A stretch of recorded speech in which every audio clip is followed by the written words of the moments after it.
اعوذ باللہ من الشیطان الرجیم بسم اللہ الرحمن الرحیم الحمد للہ رب العالمین الصلاۃ والسلام علی محمد وعلی آلہ وسلم۔ انشاءاللہ آج ہم سورہ کاف کے 12ویں یعنی آخری رکوع کا مطالعہ۔ اس سے پچھلے رکوع کا خاتمہ اس بات پہ ہوا تھا کہ ہر کسی کو مرنے کے بعد رب کریم کے حضور پیش ہو کر اپنے اعمال کا حساب دینا، اور اس وقت وہ تمام لوگ جنہوں نے رب کریم کی یاد سے منہ موڑے رکھا، حقیقت سے اندھا پن برتا اور حق بات سننے پہ آمادہ ہی نہیں ہوتے تھے، جہنم کو اپنے سامنے دیکھ لیں گے۔ آئیے مطالعہ قرآن کا آغاز اس دعا کے ساتھ کرتے ہیں کہ اللہ تعالی ہم سب کو نبی کریم صلی اللہ علیہ وآلہ وسلم کے طفیل قرآن کریم کا صحیح مفہوم عطا فرمائے۔ سورہ کاف رکوع نمبر 12، جو کہ آیات 102 سے 110 تک ہے۔ بسم اللہ الرحمن الرحیم۔ اب حسب الذین کفروا ان یتخذوا عبادی من دونی اولیاء، تو کیا حساب لگاتے ہیں کافر کہ وہ بنا لیں گے میرے بندوں کو میری بجائے اپنا دوست؟ انا اعتدنا جہنم للکافرین نزلا، بے شک ہم نے تیار کر رکھی ہے جہنم کافروں کے لیے مہمانی۔ اعتدنا، اس کا مادہ عتد عین تے دال، مہیا کر رکھی ہے، ترتیب دے رکھی ہے، پریپیئرڈ، میڈ ریڈی۔ تو کیا حق کا انکار کرنے والوں نے یہ سمجھ رکھا ہے کہ وہ اللہ تعالیٰ کو چھوڑ کے اس کے بندوں کو اپنا کارساز بنا لیں گے اور وہ ان کے کسی کام آ سکیں گے؟ اس طرح کے عقائد رکھنے والوں کو مہمانی یعنی خطر توازے کے لیے جہنم تیار کر دی گئی ہے۔ اس طرح کی مہمانی کی ایک جھلک ہمیں سورہ واقعہ آیت نمبر 93 میں بھی ملتی ہے۔ ترجمہ تو اس کی مہمانی کھولتے پانی سے ہے۔ قُلْ هَلْ نُنَبِّئُكُم بِالْأَخْسَرِينَ أَعْمَالًا، کہہ دیں کہ ہم بتلائیں تمہیں کون سب سے زیادہ خسارے میں ہے بلحاظ اعمال؟ الَّذِينَ ضَلَّ سَعْيُهُمْ فِي الْحَيَاةِ الدُّنْيَا، وہ بھٹکی رہی جن کی کوشش حیات دنیا میں۔ وَهُمْ يَحْسَبُونَ أَنَّهُمْ يُحْسِنُونَ صُنْعًا، اور وہ حساب لگاتے رہے کہ وہ خوب کاریگری کر رہے ہیں۔ صنعا صنع سے بنا، صاد نون عین، صنعی صنعت، کاریگری کرنا، اچھی چیزیں بنانا، کرافٹنگ۔ اگر تم کہو تو تمہیں بتا دیا جائے کہ اس وقت اعمال کے لحاظ سے کون سب سے زیادہ خسارے کا شکار اور ناکام و نامراد۔ یہ وہ لوگ ہیں جنہوں نے دنیا کے اصول کو ہی سب کچھ سمجھا اور اس کی خاطر جائز اور ناجائز کی پرواہ ہی نہ کی اور راہ راست سے دور ہوتے گئے۔ دنیا میں حاصل ہونے ثمرات کو ہی اپنے ٹھیک ہونے کی دلیل سمجھتے رہے اور اس خوش فہمی میں رہے کہ ان کے اعمال درست ہیں۔ اولئک الذین کفروا بآیات ربہم ولقائہ، یہی ہیں جنہوں نے کفر کیا اپنے رب کی نشانیوں کے ساتھ اور اس سے ملاقات کا۔ وحبطت اعمالہم ولا نقیم لہم یوم القیامۃ وزنا، تو عکارت ہو گئے ان کے اعمال، تو نہ قائم کریں گے ہم ان کا یوم القیامہ کو کوئی وزن۔ ذالک جزاؤہم جہنم بما کفروا، یہی ہیں ان کی جزا جہنم ہے بسبب ان کے کفر کے۔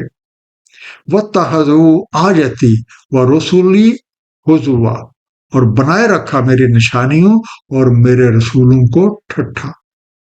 وحبطت، حبت سے بنا، بے تو کسی چیز کا رائے گا جانا، بیکم یوز لیس۔ یہ ایسے لوگ ہیں جنہوں نے اپنے رب کی نشانیوں سے منہ موڑے رکھا، خدائے سے آنکھیں چرائی اور اس حقیقت کو فراموش کر دیا کہ مرنے کے بعد رب کریم کے حضور پیش ہو کر اپنے اعمال کا حساب دینا ہے۔ ایسے موقع پہ ان کے اعمال بے وزن ثابت ہوں گے۔ اس کی وجہ یہ ہے کہ کسی بھی عمل کا بدلہ 2 بار نہیں ملتا۔ اعمال کا دار و مدار نیتوں پہ ہے۔ اس لیے جب کام دنیا کی خاطر کیا تو اس کا صلہ بھی دنیا میں ہی مل جاتا ہے۔ مثلا جب کوئی شخص شہرت کے لیے کام کرتا ہے تو اسے شہرت مل جاتی ہے۔ تو جب دنیا میں شہرت مل گئی تو پھر آخرت میں کس بات کا معاوضہ؟ دراصل اعمال میں وزن نیت کا ہوتا ہے۔ حق کا جانتے بوجھتے انکار رب کریم کی نشانیوں اور اس کے پیغمبروں کی باتوں کی ہنسی اٹھانے والے تمام لوگوں کی جزا جہنم ہے۔ ان الذین آمنوا وعملوا الصالحات، بے شک جو ایمان لائے اور انہوں نے صالح اعمال کیے، کانت لہم جنات الفردوس نزلا، ہے ان کے لیے الفردوس کے باغات کی مہمانی، خالدین فیہا، رہتے رہیں ان میں، لا یبغون عنہا حولا، نہ متلاشی وہاں سے جگہ بدلنے کے۔ الفردوس اس کا مادہ فردس، فے رے دال اور سی، وسیع کشادہ اور زرخیز جگہ جس میں باغ کی ہر چیز موجود ہو۔ بعض کو اس کا مفہوم ٹھنڈی چھاؤں کے باغات بھی بیان کیا جاتا ہے، پیراڈائز۔ ان کافروں کے برخلاف جن لوگوں نے حق پہ لبیک کہا اور اپنے ایمان لانے کا عملی ثبوت صالح اعمال کی صورت میں دیا، ان کی مہمانی کے لیے ٹھنڈی چھاؤں کے وسیع و عریض باغات۔ سورہ آل عمران آیت نمبر 198 میں ارشاد ہے، جو تقویٰ کرتے ہیں اپنے رب سے ان کے لیے باغات ہیں، جاری ہیں جن کے نیچے نہریں، رہتے رہیں انہی میں، مہمانی اللہ تعالیٰ کی طرف سے، اور جو اللہ کے پاس ہے وہ بہتر ہے ابرار کے لیے۔ ایسے خوش نصیب انہی باغات میں رہتے رہیں گے اور وہ کبھی بھی اس جگہ سے نکلنا نہ چاہیں گے۔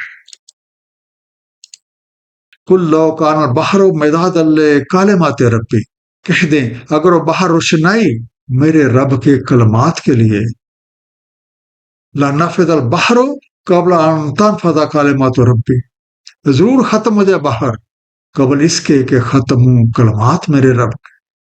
بولو جینا بمثل ہی مددا، اگرچہ ہم لے آئیں اس کی مثل بطور مدد، مدادن مدد سے بنا، میم دال دال، لکھنے کی سیاہی۔ رب کریم کے کلمات کا مجموعہ قرآن کریم ہے۔ ان کلمات کے مختلف پہلو بیان کرنے کے لیے آج تک تقریباً 80,000 کے قریب تفاسیر لکھی جا چکی ہیں اور مزید لکھی جا رہی ہیں۔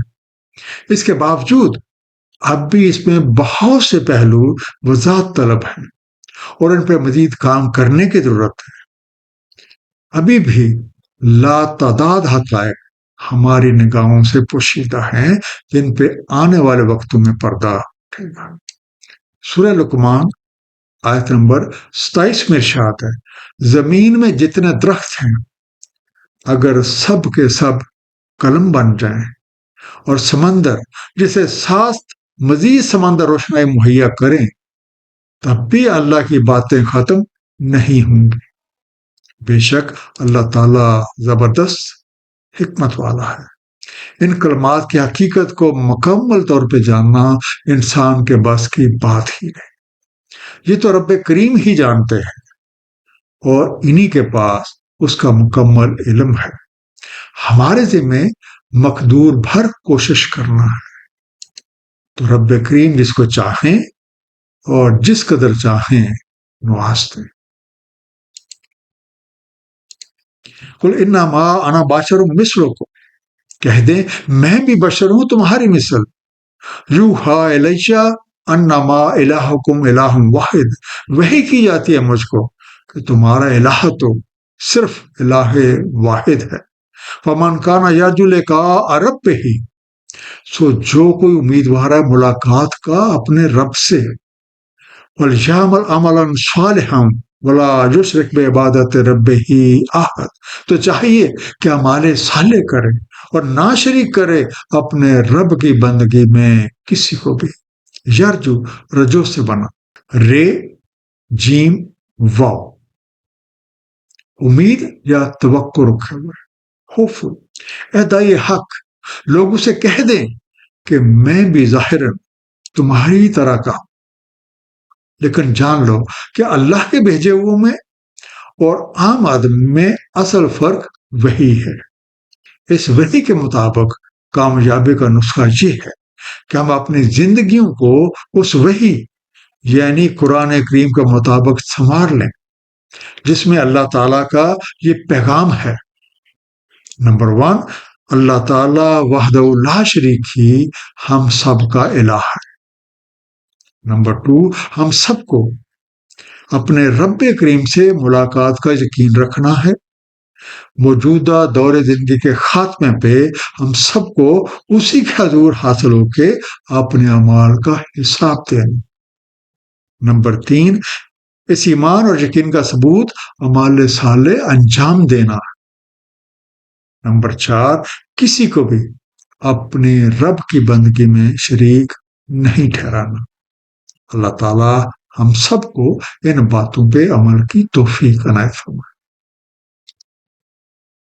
ایک مختصر خلاصہ اس آخری رکوع کا، جانتے بوجھتے حق کا انکار اللہ تعالیٰ کی نشانیوں اور اس کے رسولوں کی ہنسی اڑانے کا انجام جہنم ہے۔ دنیا داری کے اصول کی خاطر کیے جانے والے اعمال کا نتیجہ دنیا میں ہی مل جاتا ہے، اس لیے ایسے تمام اعمال آخرت میں بے وزن ثابت ہوتے ہیں، کیونکہ کسی بھی کام کا معاوضہ 2 بار نہیں۔ جبکہ وہ لوگ جو سچے دل سے پیغام حق کو قبول کرتے ہیں اور اعمال صالح انجام دیتے ہیں تو ان کا انجام بہت خوب ہے۔ ان کی مہمانی وسیع و عریض باغات میں کی جاتی ہے، یہ وہیں رہتے ہیں اور کبھی بھی اس جگہ کو بدلنا نہیں چاہتے۔ رب کریم کے کلمات کا مکمل احاطہ کرنا انسانی بات سے باہر ہے۔ ہمارے ذمہ مقدور بھر ان کو سمجھنا اور عمل کرنا ہے۔ ان کلمات کا پیغام یہ ہے کہ اللہ تعالیٰ وحدہ لا شریک ہی ہم سب کا الہ ہے۔ ہم سب کو رب کریم سے ملاقات کا یقین رکھنا اور اپنے ایمان اور یقین کا ثبوت اعمال صالح سے دینا ہے، اور کسی کو بھی اپنے رب کی بندگی میں شریک نہیں کرنا۔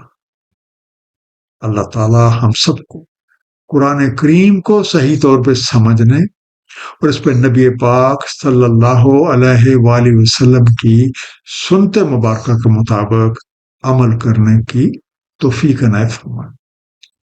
صدق اللہ العلی العظیم، صلی اللہ تعالی علی حبیبہ محمد وآلہ وسلم۔